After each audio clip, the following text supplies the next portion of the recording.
তীব্র গরমে অতিষ্ঠ হয়ে এক গিলাস আখের রস পান করলে প্রাণটা যেন জুড়িয়ে যায়। ইদানিং খুলনায় রাস্তার মোড়ে মোড়ে আখের রস বিক্রি হতে দেখা যায়। গরমে আখের রসের চাহিদাও বেশি। প্রায় আখের রস অনেকটা খোলামেলা অস্বাস্থ্যকর পরিবেশে বিক্রি হয়, কিন্তু খুলনার নিউ মার্কেট এলাকায় দেখা গেল এর বিপরীত চিত্র।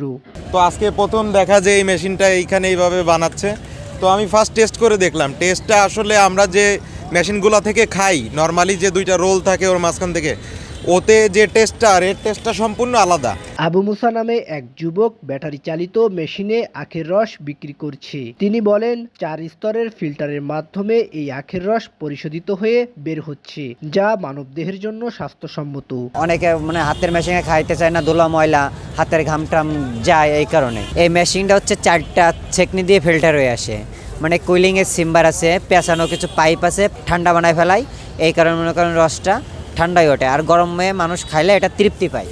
ব্যাটারি চালিত এই মেশিন দেখে অনেকেই এই দোকানের সামনে ভিড় জমাচ্ছেন। তারা বলছেন, প্রচলিত মেশিনে খালি হাতে 2 রোলারে পিষে আখের রস বের করা হয়, যা অস্বাস্থ্যকর। তবে এই মেশিনে যেভাবে আখের রস প্রস্তুত করা হচ্ছে তা দেখে বেশ নিরাপদ বোধ হয়। এখানে হচ্ছে আপনি ঠান্ডা পাচ্ছেন, তার উপরে আবার হচ্ছে হাইজেনিক মেনটেন করে দিতেছে, মেশিনে করতেছে, তার উপরে আপনি ঠান্ডা পাচ্ছেন, একদম কুল বরফ।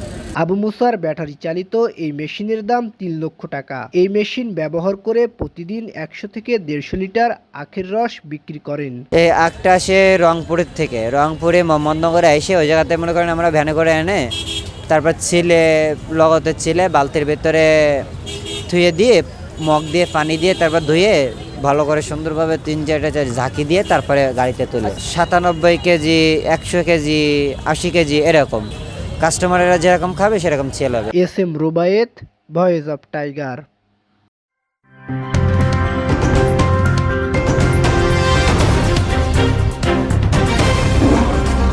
Voice of Tiger.